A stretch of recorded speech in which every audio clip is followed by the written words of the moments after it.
વિગત તો તમારી પાસે આવી છે. મૂળ મુદ્દો એ છે કે મૂળી તાલુકાનું વેલાળા ગ્રામ જે તે સમયે 2018માં પૂર જેવી સ્થિતિનું નિર્માણ થયું, કુદરતી આફત આવી. એમાં જે ગામડાઓમાં પૂર જેવી સ્થિતિ હતી ત્યાં ગ્રામ સફાઈ માટે અલગથી રકમ ફાળવવામાં આવી.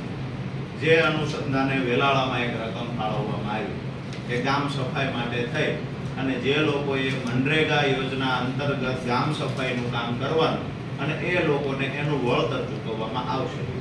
એ વખતના જે સરપંચ હતા એ સરપંચે માત્ર એક જ પરિવાર, આમાં પિતા પુત્ર લખ્યું છે, ટોટલ કર્મચારી જે લોકોએ કામ કર્યું છે તો એ એક જ પરિવારના બધા જ સભ્યોને ગ્રામ સફાઈમાં મનરેગા યોજના અંતર્ગત કામ આપ્યું. એ યોજના અંતર્ગત સફાઈ કર્યા વગર પૈસા જમા કર્યા, સફાઈ નથી કરી, કામ નથી થયું, આવું માત્ર ગામના લોકો કહે છે એવું નથી. એ જ ગામનો એક વ્યક્તિ જેના ખાતામાં પૈસા જમા થયા એ માણસે આપ સાહેબને એફિડેવિટ કરી સોગંદનામું કરીને કહ્યું છે કે મનરેગા યોજના અંતર્ગત મેં પોતે કામ કર્યું નથી સાહેબ, મારા ખાતામાં મનરેગાના મજૂર તરીકે મારા ખાતામાં પૈસા જમા થયા છે, આ પૈસા મારે કોને આપવાના? મારે આ પૈસા કોને આપવાના? આવું મનરેગામાં જેના ખાતામાં પૈસા જમા થયા એ વ્યક્તિએ કહ્યું મેં સાહેબ કામ કર્યું નથી, તેમ છતાં મારા ખાતામાં પૈસા આવ્યા છે. અમે માત્ર આક્ષેપ કરીએ કે મનરેગા યોજના અંતર્ગત કે ગામ સફાઈનું કામ નથી થયું, પૈસા બરોબર ચાલુ થઈ ગયા, આ અમારો આક્ષેપ છે એવું નહીં સાહેબ. જેના ખાતામાં પૈસા આવ્યા એને સોગંદનામું કરીને આપ્યું છે છતાંય હજુ સુધી કોઈ કાર્યવાહી થઈ નથી. બીજી વાત એ છે આ એનું પૂરેપૂરું સોગંદનામું છે જે અમે તમને અત્યારે આપીએ છીએ. બીજી વાત એ છે કે એક જ પરિવારના સભ્યોના નામ છે જે અંતર્ગત મનરેગા યોજનામાં કામ કરતા બતાવવામાં આવ્યા તમામ એક જ પરિવારના સભ્યો છે જે સરપંચના પરિવારના છે. ત્રીજી વાત છે કે કોના ખાતામાં પૈસા જમા થયા એમાંના એક વ્યક્તિ એવા છે જેને કહ્યું મેં કામ નથી કર્યું તેમ છતાંય મારા ખાતામાં પૈસા આવ્યા. બીજા એક વ્યક્તિ એવા છે સાહેબ, હું તમને ટીક માર્ક કરીને આપું છું, બરાબર છે. અમે ખાલી કહીએ કે અહીંયા કૌભાંડ થયું, અહીંયા ભ્રષ્ટાચાર થયો. આજ સુરેન્દ્રનગરમાં ભૂતકાળમાં શૌચાલય ખવાઈ ગયા છે મનરેગા યોજના અંતર્ગત. આજ સુરેન્દ્રનગરમાં પીપરાળીમાં હમણાં 5 વર્ષ પહેલા કેસ જે દાખલ થયો તે આરોપીની હમણાં બચુભાઈ ખાબડના પ્રકરણ પછી ધરપકડ સુરેન્દ્રનગરના પીપરાળીમાંથી થઈ. મુદ્દાની વાત એ છે કે વારંવાર અમે આક્ષેપો કરીએ, વારંવાર પુરાવાઓ આપીએ, છતાંય ભ્રષ્ટાચાર સતત થયા કરે. એજન્સીઓ શું કરે છે, આપની અંડરમાં કામ કરતા કર્મચારીઓ શું કરે છે? વાત એ છે પહેલા એફિડેવિટ કર્યું મેં કામ નથી કર્યું, મારા ખાતામાં પૈસા જમા થયા, આ વાત એ છે કે ભાઈ એક જ પરિવારના લોકોને કામ કરતા બતાવવામાં આવ્યા. ત્રીજી વાત એ છે કે અહીંયા જે ભાઈ છે જે આઈટી રિટર્ન ભરે છે, ભાજપના યુવા પ્રમુખ છે, એને પણ 28 દિવસ કામ કરતો બતાવવામાં આવ્યો છે. જે ઓલરેડી આઈટી રિટર્ન ભરે છે, 10-12 વર્ષથી સુરેન્દ્રનગરમાં રહે છે, એને વેલાળામાં કામ કરતો મજૂર બતાવવામાં આવ્યો છે મનરેગા યોજના અંતર્ગત. એનું પણ અમે તમને ટિક માર્ક કરીને આપીએ છીએ. નંબર 4, સરપંચે એના પુત્ર જે ખરેખર પોસ્ટ ઓફિસમાં વર્ષોથી નોકરી કરે છે, એના પરિવારના સભ્યો નોકરી કરે છે, તેમ છતાં સરપંચે પોતાનું નામ પણ બતાવ્યું. ભાજપ સાથે ગામની અંદર મળેલા તમામ લોકોને કર્મચારી બતાવવામાં આવ્યા, મનરેગા યોજનામાં કામ કરતા મજદૂર બતાવવામાં આવ્યા, જે લોકોએ ખરેખર બિલકુલ કામ કર્યું નથી. વાત રહી એક ભાઈ છે ચંદુભાઈ, જે ટેકાના ભાવે ઓલરેડી મગફળી 4-5 લાખ રૂપિયાની વેચે છે ટેકાના ભાવે, જે આપ સરકારના જ બિલમાંથી બતાવવામાં આવે. છતાં એનો આપણને વાંધો નથી, પણ ખરેખર જરૂર હોય એ બરાબર છે. સરપંચ અને ભાજપના ગામના મળતિયાઓને દર વર્ષે મનરેગામાં કામ આપવામાં આવે, સ્થળ પર કામ ન થાય અને લોકોને પૈસા બારોબાર ચાવ કરી દેવામાં આવે છે. આનાથી વિશેષ કાંઈ પુરાવાઓ તમારે જોઈતા હોય તો વિશેષ પુરાવાઓ અમને કહો, અમે આપીએ.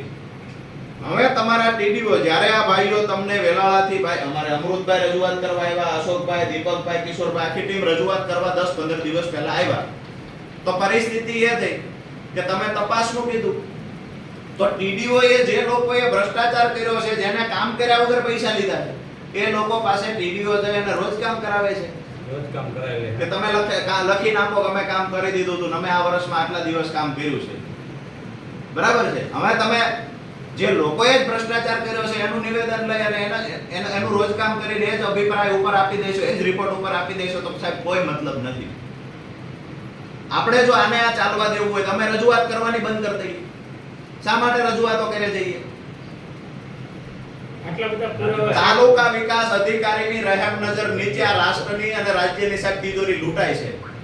જિલ્લા ગ્રામ વિકાસ એજન્સી દ્વારા જે કામો થાય એમાં આજ થાય છે. મનરેગા યોજના માત્ર ભાજપના નેતાઓને હાચવવા માટેની યોજના છે.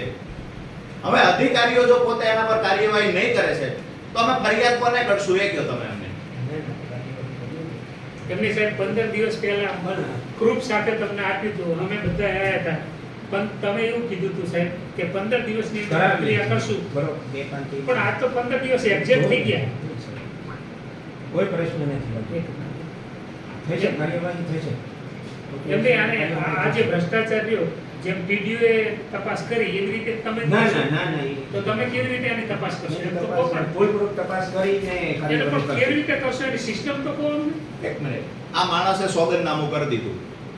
હું તમને સોગંદનામાની નકલ મને આપું નકલ આપી. કે મેં કામ નથી કર્યું તેમ છતાંય મનરેગામાં મને કામ કરતો બતાવી મારા ખાતામાં પૈસા જમા થયા છે. ક્યાંક ને ક્યાંક ભ્રષ્ટાચાર થયો હોય એવી ગંધ આવે છે. આ માણસના સોગંદનામા પછી પણ કાર્યવાહી નથી થઈ તો એ વખતે મનરેગાના પૈસા જેના ખાતામાં નાખવામાં કોણ કોણ જવાબદાર હતા એ લોકો પર કાર્યવાહી થવી જોઈએ. થશે, કાર્યવાહી થશે. તમે ખાતરી આપો છો થશે. અમને સમય મર્યાદા આપો કે આટલા સમયમાં થશે. અમે નથી ઈચ્છતા સાહેબ કે આ ઓફિસમાં તમારી સાથે કારણ વગર શું કામ અમે ઘર્ષણ કરીએ. પણ આ સાહેબે પણ કામ નહીં થાય. કામ નહીં થાય તો સ્વાભાવિક છે કે સાહેબ અમે એક અમારી જવાબદારી અદા કરવા માટે આવશું કે તમને ગમશે ન ગમશે તમારો વિષય છે. બરાબર છે. વાત એ છે કે ભ્રષ્ટાચાર થતો હોય એના પુરાવાઓ આપીએ અને તેમ છતાંય કાર્યવાહી ન થાય તો આજ ઓફિસમાં પછી પલોઠી વાળીને બેહવું પડે. કાર્યવાહી થશે. કેટલા દિવસ સમય મર્યાદા આપો અમને. સમય મર્યાદા તમે આપો એટલે એટલા દિવસ પછી તમે 8 દિવસ કહો છો, અમે 12 દિવસ તમને આપીએ છીએ. બરાબર છે. આ 12 દિવસમાં એ વખતના ટેકનિશિયન જે હશે તે જેને ખરેખર હાજરી પૂરી છે એ વ્યક્તિ એ વખતની આખી ડિટેલ મંગાવી કોના કહેવાથી એ ખાતામાં પૈસા જમા થયા છે આખી વિગતો મંગાવી અને એના પર કાર્યવાહી થવી જોઈએ છે. બીજા જે પુરાવા જોતા હોય એ તમે અમને કહેજો, એમ આપશું. મૂળીના ગઢડા ગામે પણ આવું બધું થયું અને મેં અરજી કરીને ટીડીઓ સાહેબ બધાને મજૂરોને બોલાવી ગઢડા ગામની મજૂરોને બોલાવીને એનું 5 રોજ કામ કરીને બધાને સાઈન લઈ લીધી. એક બાજુ જે એક જ મજૂરના આના 2 માણાના ખાતામાં પૈસા નાખ્યા 1 લાખ રૂપિયા અને આ બધું કબૂલે હા વિડીયોમાં. ગઢડા મૂળીનું ગઢડા ગામ અને આવા છે ને વિડીયો હજી મારા પેલી બીજા 2-3 છે મજૂરોના ક્યારેય કામ નથી કરવા ગયા. રસ્તા ઉપર જે ટ્રેક્ટર અને જેસીબી લાવી અને આમ 25,000 રૂપિયાનો ખર્ચો કરીને 4.5 લાખ રૂપિયા જેવા મજૂરોના ખાતામાં નાખીને મજૂરો પાસેથી બધા પૈસા એમને હડપ કરી લીધા. એમાં ગામનો સરપંચ, તલાટી અને ટીડીઓની પણ એમાં મિલી ભગત છે. બરાબર. અને એ પુરાવા સાથે છે ને હું ટૂંક સમયમાં તમને હું આપીશ, વિડીયો સાથે આપીશ મેમરી કાર્ડ. બરાબર. મૂળીનું ગઢડા સાહેબ આપના ભૂતકાળમાં પણ આજ ગઢડા ગામમાં મશીનથી કામ થતું હતું. એવા અહીંયાથી જ્યારે પેલા મેડમ અહીંયા બેસતા હતા ત્યારે એને અચાનક ચેકિંગ પણ કર્યું હતું અને ત્યાં ખરેખર મશીનરીથી કામ થતું હતું. 2 દિવસ મશીન જેસીબી ફેરવીને કામ કરી દેવામાં આવે અને 1 મહિનાના 100 મજૂરના પૈસા ઉધારવામાં આવતા હતા. આ ભૂતકાળમાં પણ થયેલું છે. તો વાત સીધી અમારી એ છે સાહેબ કે ભાજપના લોકલ નેતાઓને સાચવવા માટે મનરેગામાં પૈસા ફાળવવામાં આવે છે. આ તમને પુરાવાઓ આપ્યા. અમે 12 દિવસ, તમે 8 દિવસ કીધા, અમે 12 દિવસ આપીએ છીએ. 12 દિવસમાં કાર્યવાહી કરાવજો. બીજા પુરાવા તમને કાંઈ જોઈએ તમને કહેજો, અમે પુરાવા હજુ તમને વધારે વિશેષ પુરાવા જોઈએ તમે આપશું. આનાથી વિશેષ પુરાવા મને નથી લાગતું જરૂર પડે, છતાંય જોશે તો અમે લોકો આપીશું તમને. હવે સર કેવું કરવામાં આવશે? સિસ્ટમ દ્વારા સ્વાગતનામાવાળા દબાવવાનું ચાલુ કરવાનું. ત્યાં ત્યાં રસ્તો બનાવે એવું સિસ્ટમ બની શકે છે? ક્યાંય ખોદકામ નહીં કરે. હે સર? હવે સ્વાગતનામાવાળો વ્યક્તિ છે એને દબાવવાનું સ્ટાર્ટ થશે કે સિસ્ટમ દ્વારા? કે તમે કેમ સ્વાગતનામું આપ્યું? ફૂલપ્રૂફ તપાસ કરીને અમૃતભાઈ આવ્યા તમને ખ્યાલ છે, તમે ઓળખો છો એટલે સ્વભાવથી પણ વાકેફ હશો સાહેબ. બરાબર છે. સીધી વાત એ છે કે અમે વિનંતી કરીને હાથ જોડીને વિનંતી કરીને જઈએ છીએ 12 દિવસમાં કાર્યવાહી જો નહીં થાય સાહેબ તો પછી આક્રમક અંદાજથી અહીંયા આવશું. બરાબર છે, કારણ કે આમાં તમારો કોઈ રોલ નથી. બરાબર છે, અહીંયા કઈ તમે એમાં પાપના છાંટા તમારી પર ઉડે એવું નથી. તો શા માટે તમારી પર એ દોષનો ટોપલો રાખવો જોઈએ? તમે કહો ને આ લોકો પ્રેશર અમને કરે છે, અમે કાંઈ તટસ્થ તપાસ કરાવી જ દઈશું.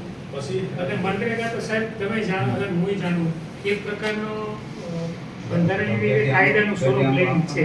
તો આ બાબતે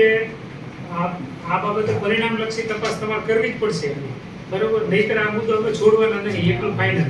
મનસુખભાઈ બબાભાઈ છે, ગ્રેજ્યુએટ છે, હા. સ્વાગત એવા આવા કેટલાય મસ્ટર પંચાયત એમાં અંગૂઠો ગેસ ઉઠાવવામાં આવ્યા. અહીંયા અંગૂઠો મારેલો આ બે વિરોધાભાસ છે, એ સિગ્નેચર છે, નામ અંગૂઠો. એને સોગંદનામામાં મનસુખભાઈ બબાભાઈ જેને કામ કરતો બતાવવામાં આવ્યો, જેને સોગંદનામું કરીને કીધું કે મેં અહીંયા કામ કર્યું નથી, એ વ્યક્તિના પૈસા ઉપાડતી વખતે અંગૂઠો મારવામાં આવ્યો, જેને અભણ બતાવવામાં આવ્યો. ગ્રેજ્યુએટ છે. ઓલરેડી એ વ્યક્તિ ગ્રેજ્યુએટ છે. તપાસ માટે આટલા પુરાવા કાફી છે.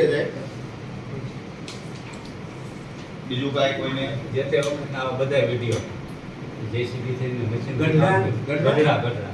ગરડામાં સાહેબ એવું લાગે ને તો તમે મૂળીમાં સદંતર આ કામ બંધ કરી દો. કારણ કે જે લોકો લાયક છે એને મળતું નથી. મશીનરીથી કામ કરી સરપંચ, તાલુકાનો સભ્ય, જિલ્લાનો સભ્ય, ભાજપના નેતાઓ સાહેબ 200-500 પોતાની હેસિયત પ્રમાણેના જોબ કાર્ડ પોતાની પાસે રાખે છે. આપણે વાસુકી કન્સ્ટ્રક્શનનો માલિક જે સાગરરાનું છે, ટોટલ કામ 80-90 લાખના વાસુકી કન્સ્ટ્રક્શન વાળો એ જ કરે છે. ધંધોથી હા જોબ કાર્ડો ભેગા કરીને ધંધો કરવાનો. એને એ નોટ કરજો. બરાબર છે. અપેક્ષા રાખીએ સાહેબ કે અહીંથી આ સોર્ટ આઉટ થાય. આ મુદ્દો વિધાનસભા સુધી ના પહોંચે, આ મુદ્દો બીજે ક્યાંય ના જાય, અહીંથી સોર્ટ આઉટ થાય એ અપેક્ષા રાખીએ છીએ.